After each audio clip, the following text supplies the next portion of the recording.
आगे वाले 3 श्लोक 7वां, 8वां और 9वां, ये 3 श्लोकों में प्रभु बताएंगे कि जो अपना मित्र बना उसका जीवन कैसा होता है, परिणाम कैसा आता है। 7वां श्लोक, एक एक चरण। जितात्मनः प्रशान्तस्य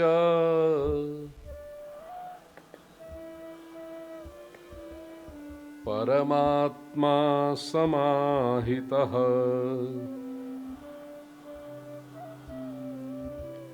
शीतोष्ण सुख दुःखेषु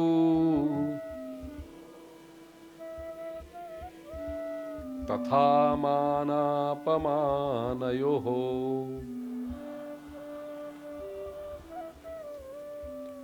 जितात्मनः, जिसने स्वयं पर विजय पा लिया है, ऐसे व्यक्ति का क्या होता है?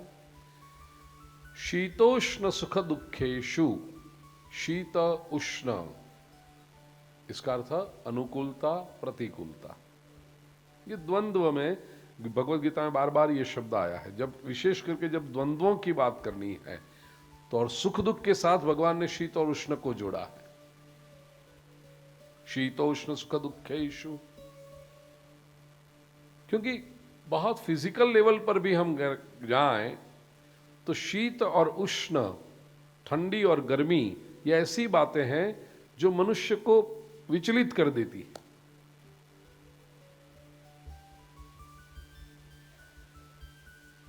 सुख और दुख भी ऐसे ही हैं, शीत और उष्ण के जैसे।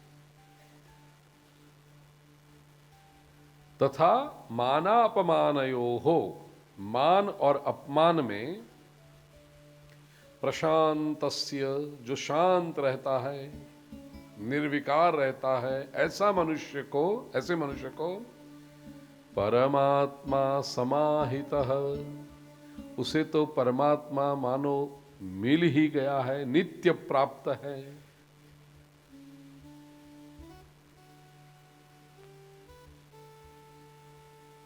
जिसने अपने आप को जीत लिया है। जितात्मनः, ऐसे महात्मा को। और शीतोष्ण सुख दुःखेषु तथा मानापमानयोः प्रशान्तस्य, ऐसे द्वंद्वों में जो शांत रहता है, ऐसे व्यक्ति को परमात्मा की अनुभूति मिलती है, परमात्मा प्राप्त अनुभव होता है। श्लोक को समझें। शीतोष्ण सुख दुःखेषु मानापमानयोः प्रशान्तस्य, जो व्यक्ति जीवन का द्वंद्व सहन करता है, ऐसे जितात्मनः परमात्मा समाहितः भवति। जीवन के द्वंद्वों में जो समान रहता है, सहन करता है, अपनी स्थिरता को नहीं खोता, शांत रहता है, उसे परमात्मा का अनुभव होता है। प्रिय स्वजनों, दिव्य अनुभवों के लिए एक बात याद रखना, थोड़े द्वंद्व सहन करना सीख जाना। श्रीमद् भागवत के 9वें स्कंद में रंतिदेव का दृष्टांत है। उसमें कहा निसर्ग करुणो नृप, निसर्ग से, स्वभाव से ही वे करुणावान थे। क्यों? दूसरे के कष्ट का जो अनुभव करता है,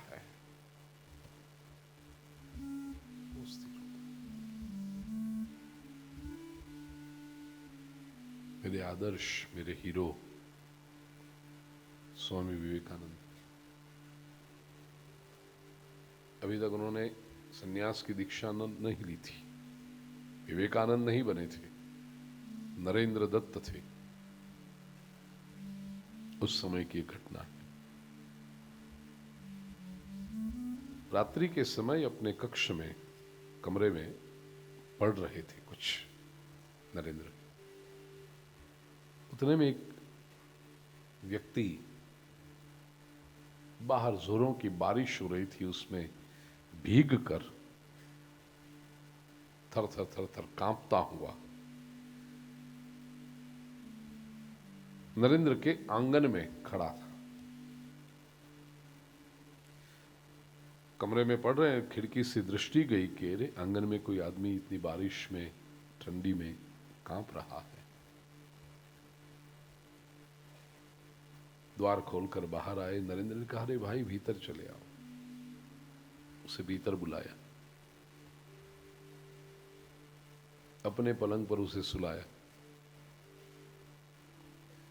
उसके कपड़े भीगे हुए थे, ठंड लग रही थी उससे। नरेंद्र ने खुद जो ओढ़ रखी थी शॉल, उसे उड़ा दी। फिर भी वो आदमी की ठंड नहीं जा रही थी। नरेंद्र ने अपने कपड़े निकालकर उसके दिए, तुम पहनो। नरेंद्र ने सोचा, और ये 17-18 वर्ष की आयु होगी उस समय, उन्होंने सोचा देखूं तो सही कि ये ठंड होती क्या है, इतना इसको कष्ट पड़ रहा है।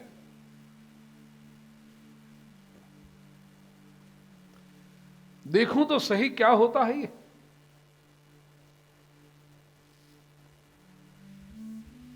थोड़ा आवाज आइए तरुण भाई, इस तरफ आ जाओ।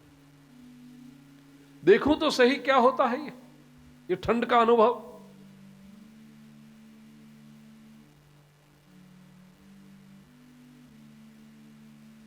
रात भर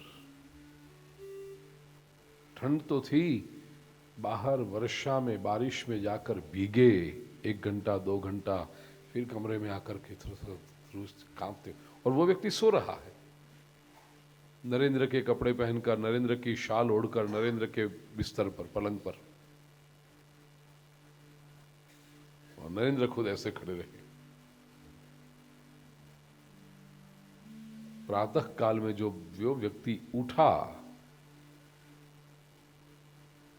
उसके चेहरे पर प्रसन्नता थी, शांति थी, बड़ी अच्छी नींद आ गई। और उसने देखा कि बारिश में भीगे हुए नरेंद्र कांप रहे हैं। तो उसको आश्चर्य हुआ कि आप तो कमरे में थे, क्यों गए आप भीगने के लिए, क्यों? नरेंद्र ने केवल इतना ही कहा, मैं अनुभव करना चाहता था ये कष्ट क्या होता है। और तुम जब शांति से सो रहे थे, प्रातः काल में जब उठे, तुम्हारे चेहरे पर जो ये प्रसन्नता है, ये शांति है, वो देखकर उसमें मुझे परमात्मा का दर्शन हो रहा है।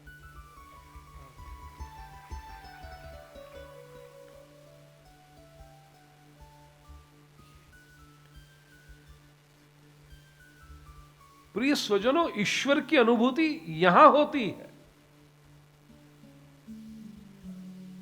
और हम है कि 7वें आसमान से फैंसी ड्रेस कंपटीशन की तरह वो भाड़े में मिलते हैं ना कपड़े, ऐसे सब कपड़े मिलवे हुए, ऐसे सब पहना हुआ, यहां पर मोरपंख डाला हुआ, ऐसा कोई कन्हैया या ऐसा कोई भगवान हमारे सामने आ जाए, हम उसकी प्रतीक्षा करते बैठे हैं। और क्षण क्षण ईश्वर हमारे सामने प्रकट हो रहा है, उसको हम चूक जाते हैं।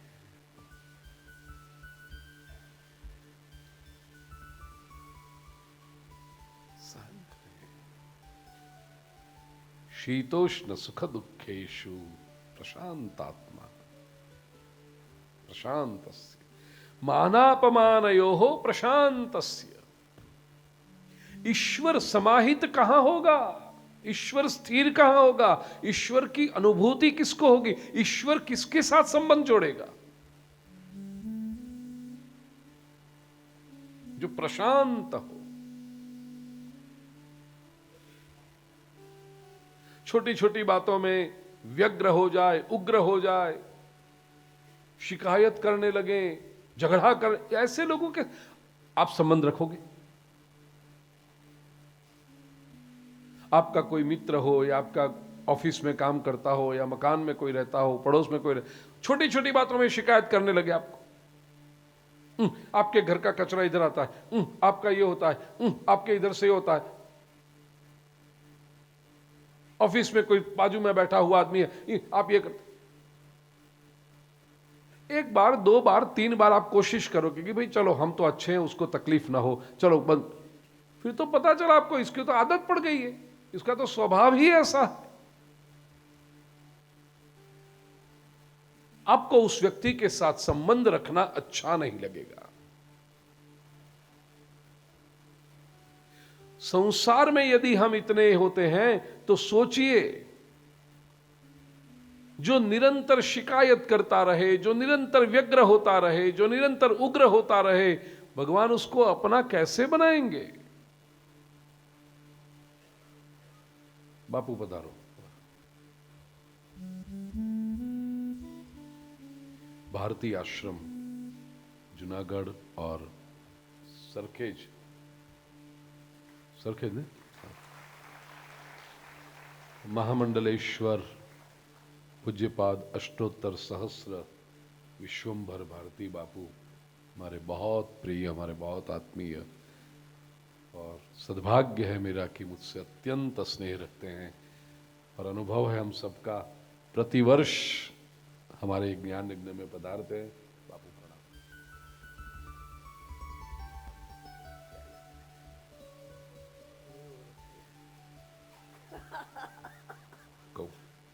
90 वर्ष की आयु है पूज्य बापू,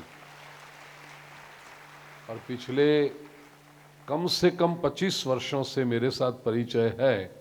मैंने पूज्य बापू को ऐसे ही देखे हैं, कभी बदले नहीं, और आने वाले और 100 वर्ष तक पूज्य बापू ऐसे ही रहे।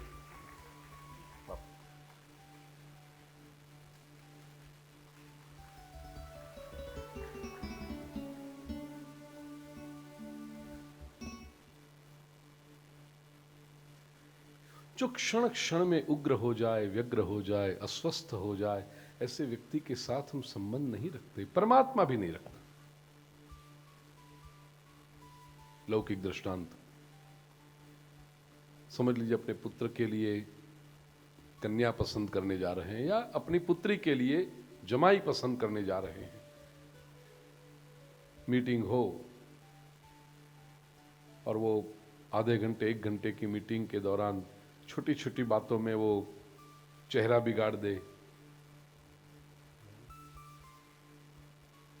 दुर्व्यवहार करे, बुरा मान जाए, रूठ जाए, ऐसी कन्या को अपने पुत्र के लिए या ऐसे लड़के को अपनी कन्या के लिए पसंद करोगे आप?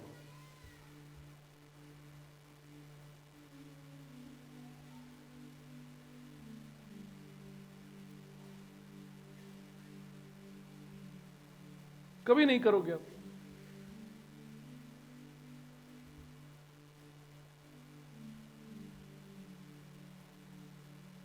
भगवान भी सुख दुख, मान अपमान, ऐसी परिस्थिति में जो विक्षिप्त हो जाए, अपना संतुलन खो दे, अशांत हो जाए, ऐसे व्यक्ति के साथ प्रभु बसता नहीं है, स्थिर नहीं होता है। क्षणे रुष्टा क्षणे तुष्टा, रुष्टा तुष्टा क्षणे क्षणे, ऐसे लोगों का कोई ठिकाना नहीं। कब खुश हो जाए, कब क्रोधित हो जाए, कोई ठिकाना नहीं लोगों का। अब उनका ठिकाना नहीं तो आपको सुखी कैसे करेंगे? इसलिए आप कांस्टेंट, उनका मूड अच्छा होगा तो आप सुखी, और उनका कुछ छटका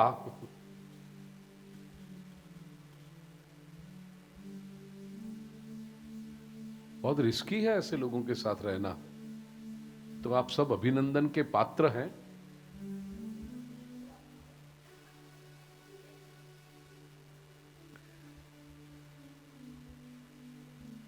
तीस 40 50 साल निकाल देते हो, वाह हा, दुखना लो तुम्हारा।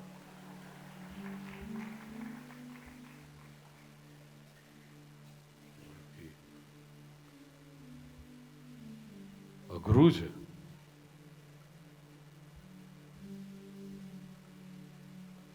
अपने सुख के लिए निरंतर किसी को सुखी रखना कितना टेंशन का काम है।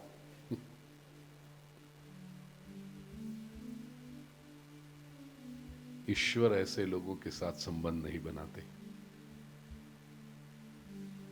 भगवान देखता है प्रशांत। देखिए भाई, जीवन में द्वंद्व तो आते ही रहेंगे। एक समान एक पटरी के ऊपर जीवन कभी नहीं चलेगा। जीवन की गाड़ी है, पटरी बदलती रहेगी, कभी सुख की पटरी, कभी दुख की पटरी, कभी मान, कभी अपमान, कभी यश, कभी अपयश, कभी लाभ, कभी हानि, होता रहेगा ये।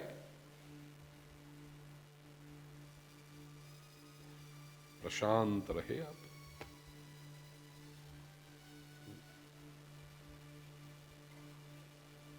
कई बार तो ऐसा होता है कि ये द्वंद्व होने आवश्यक हैं जीवन में, ये द्वंद्व ही हमें पुष्ट करते हैं। थोड़ा अप थोड़ा डाउन, ये आना चाहिए द्वंद्व।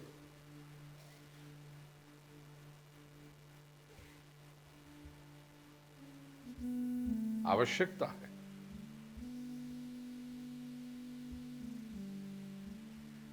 जेआरडी टाटा का एक छोटा सा एनेक्डोट है, मुझे बहुत पसंद आया। उन्होंने कहा,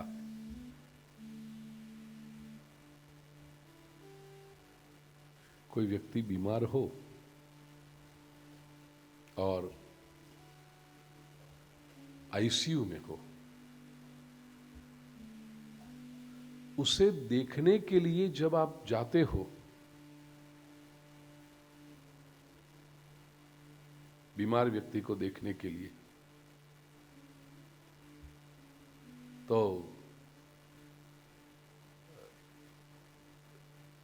देखिए सभी को, जो व्यक्ति बीमार है उसके परिवार वाले कहेंगे भाई डॉक्टर ने कहा है आराम करना है, विश्राम करना है,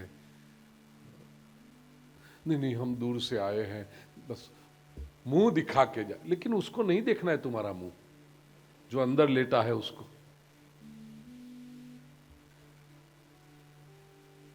नहीं, जरा जय श्री कृष्ण करके जाए।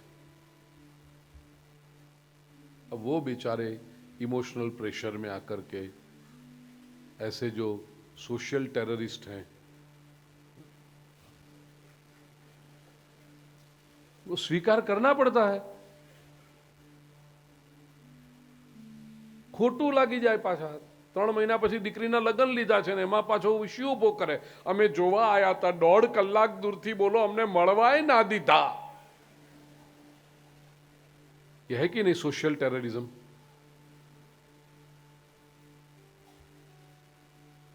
तो वो बेचारा आईसीयू में पेशेंट पड़ा है, उसका जो हो जा भाई जा, मोटू बताड़िया है।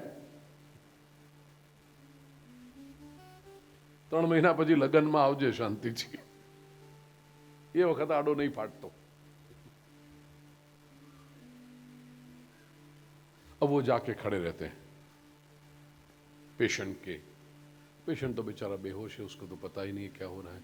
अलग अलग अलग ट्यूब्स बधी लगी हुई हैं सब जगह पे, और बाजू में वो मॉनिटर्स, टीवी के छोटे छोटे स्क्रीन्स, मॉनिटर्स, उस पर ग्राफ चलते रहते हैं। और ये जो अंदर गया है ना, वो ग्राफ दिखता है ऐसे। क्या पता चलता है उसमें? लेकिन वो देखेंगे तो ऐसे ग्राफ, सीरियल चाले जेमा टीवी नहीं, वो ग्राफ देखेंगे, उसे कुछ पता नहीं चलता। इतना इसको पता है कि ये ग्राफ चलते रहे ना ऐसे ऊपर नीचे ऊपर नीचे ऊपर नीचे, तब तक ठीक है। क्योंकि यदि ये ग्राफ चलना बंद हो जाए और एक लिटी में आने लगे तो उसका अर्थ मामला गड़बड़ है। वो ऊपर नीचे हो रहा है तब तक सब सही है, सीधी लिटी में नहीं आना चाहिए। जेआरडी टाटा कहते हैं, अजू भाई, जीवन भी ऐसा है, द्वंद्व आते रहें तो समझो कि जीवन चल रहा है। सीधी लिटी में यदि जीवन आया तो चिंता का विषय है, फिर वो मामला गड़बड़ है।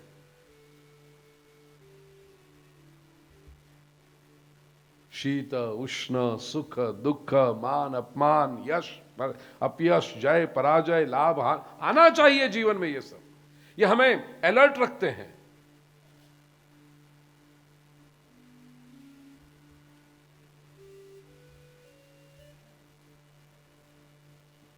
मनुस्मृति कहती है, सम्मानाद ब्राह्मणो नित्यम उद्विजेत विषादिव उद्विजेत विषादिव अमृतस्येव आकांक्षेत अवमानम द्विजोत्तमः।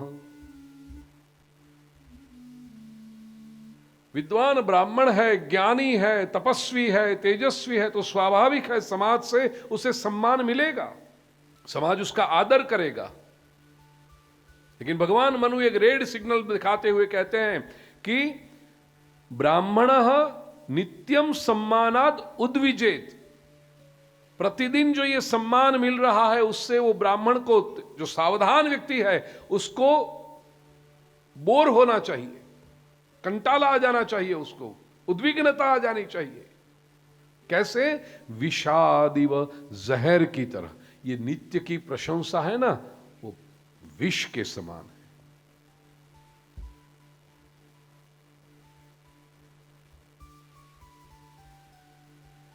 ये बात जब भी मैं कहता हूं मुझे ब्रह्मलीन परम पूज्य डोंगरे जी महाराज का स्मरण होता है। इतने अनूठे संत पूज्य बाप जी। पूज्य बाप जी कई पत्र आते थे उनको। उस समय ऐसा था, लोग पत्र लिखते थे। अब तो फोन आ गया, मोबाइल आ गया, लोगों को भी पहुंचना हो तो आसान हो जाता है। कहीं महापुरुषों से मिलना हो तो रात को फोन कर देते हैं, कल सुबह जरा आपके आशीर्वाद लेने, एक छोटा सा प्रश्न है, मैं आ जाता हूं मिलने के लिए। फ्लाइट पकड़ के आ जाते हैं, आसान हो गया। उस समय में नहीं था, सब लोग पत्र लिखते थे पूज्य बाप जी को। पूज्य बाप जी को जो समीप से जानते हैं उनको पता है पूज्य डोंगरे जी महाराज कभी कोई पत्र खोलते ही नहीं थे। जितने भी पत्र आते अपने ठाकुर जी के सामने रखते और फाड़ के फेंक देते। पत्र खोलते तक नहीं थे। पढ़ने की बात तो बाद में, और खोलते तक नहीं। कई बार पूछते नजदीक के सेवक, बाप जी आप पढ़िए ना, कभी खोलिए। बाप जी कहते नहीं। क्यों? पूज्य बाप जी कहते कि ये 10 में से 7 पत्र प्रशंसा के होंगे। आपकी कथा बड़ी सुंदर है, आप ज्ञानी हैं, आप भावुक हैं, ये सब मुझे नहीं सुननी, मेरी प्रशंसा नहीं पढ़नी। मुझे प्रशंसा तो विष के समान होती। दिन में आधा घंटा 1 घंटा रोज 15-20 पत्र ऐसे मैं पढ़ूं, वाह वाह बहुत अच्छे बहुत अच्छे, दिमाग को खराब कर देगी प्रशंसा। सावधान रहना पड़ता है। एक पत्र कोई ऐसा होगा जिसने अपना कोई प्रश्न पूछा होगा, जीवन की समस्या के बारे में पूछा होगा। आप जी कहते हैं वो भी मुझे नहीं पढ़ना है। मैं कौन होता हूं किसी की समस्या दूर करने वाला?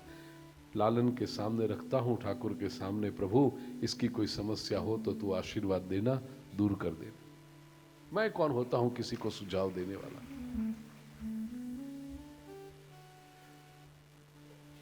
और 10 में से 2 पत्र टीका के होंगे, सजेशन के होंगे। ऐसे भी तो लोग होते हैं ना, मिलते हैं सब। आपने ये कहा हमें अच्छा नहीं लगा, आपने ऐसा कहा हमें ठीक नहीं लगा, आपको ऐसा कहना चाहिए, कथा ऐसे करना। भिखुदान गढ़वी जिनके लिए शब्द प्रयोग करते हैं, कोडा उन कोडियो। हाँ, जहां जाओ मिलते हैं ऐसे बापू। ये कहना चाहिए समाज को आज इसकी आवश्यकता है, ऐसे बात करो। बेस बेस कोडा, खबर पूछ, मालूम है हमें क्या कहना है।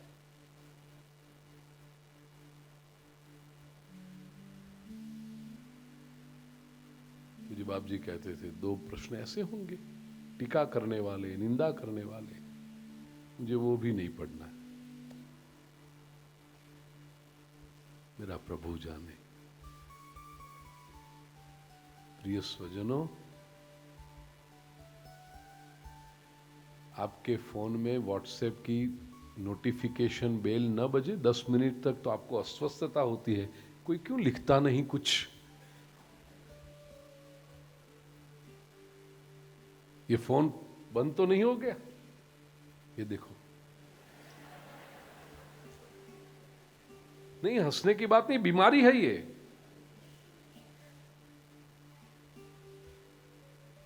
रोने की बात है ये। अस्वस्थ हो जाता है व्यक्ति, हर 10 मिनट को, हर 5 मिनट को दिखता है।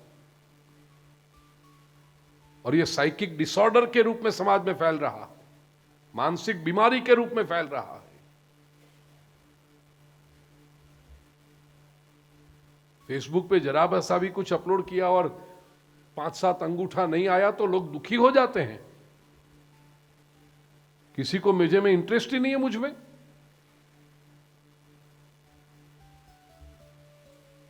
वो ऐसे देखते रहते हैं जैसे कोई नई नई मां बनी हो ना, कोई स्त्री पहली बार मां बनी हो और उसमें भी अभी 2-3 महीने का ही बालक हो, वो हर 10 मिनट में जाके अपने बालक का वो डायपर देखती है। अरे ना करे दर 10 मिनट है तुम।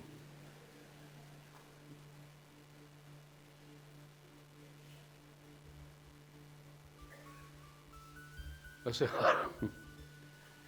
हर 10 मिनट में जाके किसी का मैसेज आए कि नहीं, कोई पागलपन है ये। ऐसे पागल समाज में रह करके पूज्य बाप जी जैसे महापुरुष लिखे हुए पत्र मुझे नहीं पढ़ने, प्रशंसा नहीं चाहिए। भगवान मनु ने कहा, सम्मानाद ब्राह्मणो नित्यम उद्विजेत विषाद, उद्विजेत विषादिव।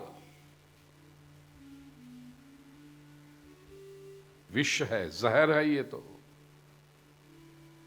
किसी व्यक्ति की प्रगति को रोकना होगा तो चाणक्य ने भी कहा है, धीरे धीरे धीरे उसकी प्रशंसा करते रहो, अपने आप उसका प्रगति रुक जाएगी, यदि वो आपकी प्रशंसा की जाल में फंस गया।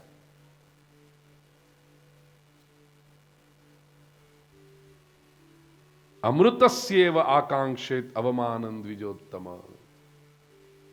जो द्विजोत्तम है, श्रेष्ठ है, सही रूप में ज्ञानी है, उसे तो अपनी निंदा भी सुननी चाहिए, अवमान भी सुनना चाहिए। और कैसे? अमृतस्येव, अमृत के समान। तैयार रहो उसके लिए। समाज जब निंदा करे तो ये वो रस्सी रखते हैं ना, क्या कहते हैं उसको, वैक्सीनेशन, उसकी तरह होता है। जो अपनी निंदा को भी स्थिरता से स्वीकार कर सके, वो प्रशंसा से भी पर हो जाता है, उसको फिर प्रशंसा विचलित नहीं कर सकती। भगवान 12वें अध्याय में कहेंगे, 12वें अध्याय लिखा है वर्षमाव से, ये 19-25 में आएगा, 2024। भक्त के लक्षण बताते हुए, तुल्य निंदा स्तुतिर्मौनी, निंदा और स्तुति को जो तुल्य समान समझता है,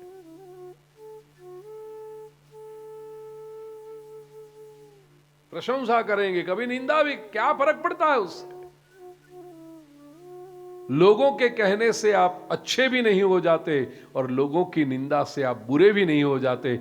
आपको पता है आप कैसे हैं। और ईश्वर के पास जब जाओगे तो ये लोगों की प्रशंसा और निंदा की फाइल लेकर नहीं जाना होता है। भगवान देखो मैं अच्छा हूं, क्यों? लोगों ने मुझे अच्छा कहा। भगवान कहेंगे वो छोड़, तू कैसा है वो बता। और लोगों ने निंदा की इसलिए भगवान तिरस्कार भी नहीं करेगा। भगवान देखेगा वस्तुतः आप कैसे हो, इन रियलिटी आप कैसे हो।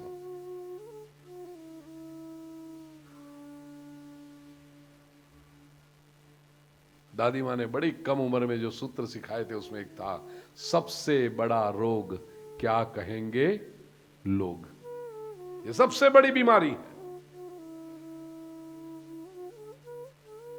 तथा मानापमानयो, छोड़ो, इससे अपने जीवन का रास्ता नहीं बदलते।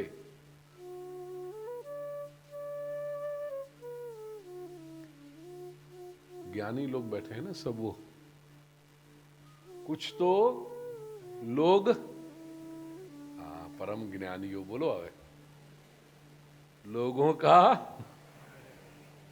छोड़ो बेकार की बातों में पूरू करो ज्ञानियों।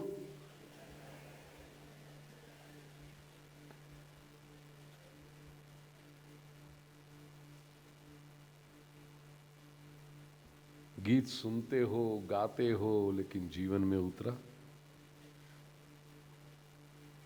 जरा सी कोई निंदा कर दे, तुम्हारे 3 घंटे खराब हो जाते हैं। और जरा सी कोई झूठी ही प्रशंसा कर दे, हवा में उड़ने लगते हो।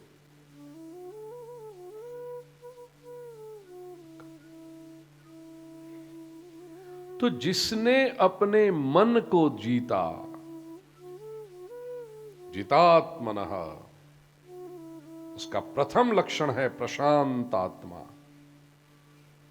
प्रकृष्टेन शांतः, अच्छी तरह से जो शांत हुआ है ऐसा व्यक्ति, उसके 3 लक्षण होते हैं। वो प्रकृष्ट शांति, प्रशांति कैसे प्राप्त होती है? जो दिखाई पड़े, या तो उसके लिए जो आपको अभ्यास करना पड़े।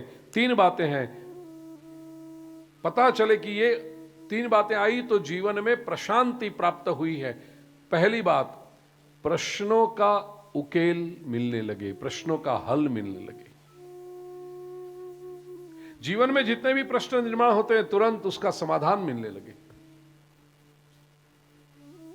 याद रखना, मन जब शांत होता है, बुद्धि शांत होती है, तो प्रश्नों का समाधान तुरंत प्राप्त होता है। विचलित हो गया, विक्षिप्त हो गया, उसे नहीं मिलता।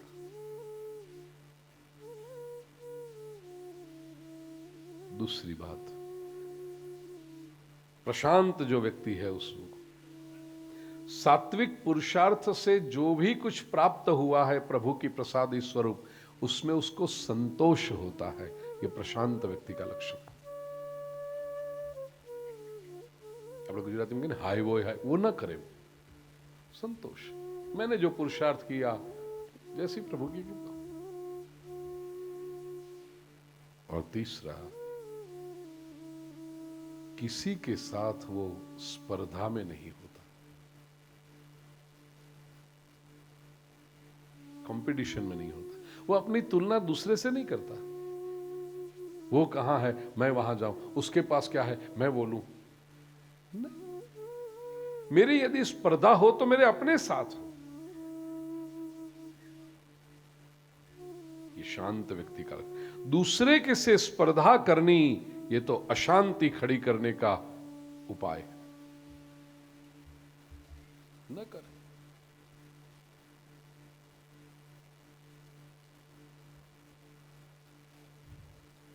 जो व्यक्ति स्थिर रह सकता है, साधक की कक्षा को नापने का मानो एक स्टैंडर्ड है, ये बैरोमीटर है, स्थिरता कितनी। जितात्मनः, जिसने प्रलोभनों के ऊपर विजय प्राप्त किया है, ऐसा जो योगी है उसको योग सिद्ध हुआ, ऐसा हम कह सकते हैं। जितात्मा ही प्रशांत आत्मा हो सकता है।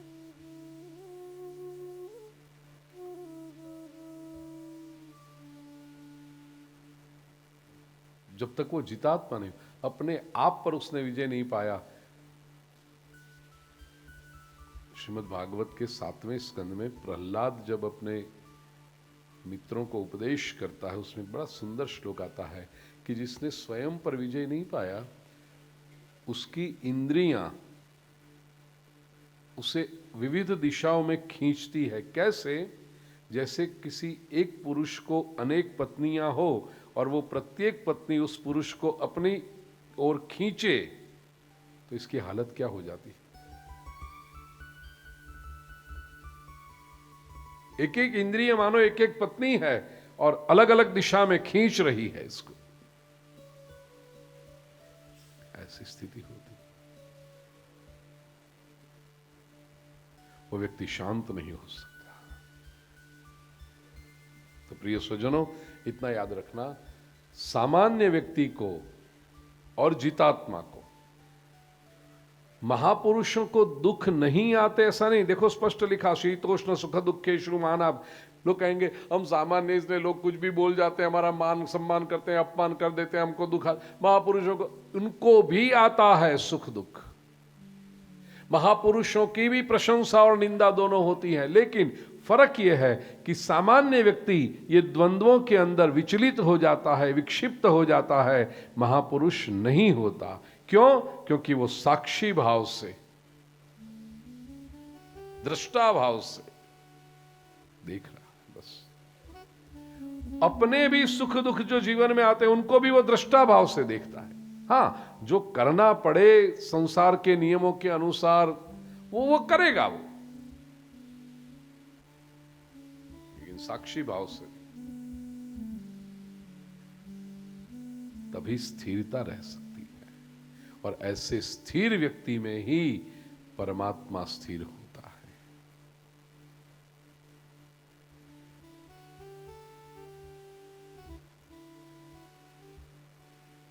परमात्मा समाहितः, उसे कभी ऐसा नहीं लगता कि मैं अकेला हूं। उसे हमेशा लगता है मेरा प्रभु मेरे साथ है। कोई दूसरा मेरी प्रशंसा करे उससे मैं बड़ा नहीं होता हूं, मैं बड़ा हूं ही। क्यों? क्योंकि मेरा प्रभु मेरे साथ है, उससे मैं बड़ा। 8वां श्लोक, ये लक्षण और आगे बढ़ रहे हैं।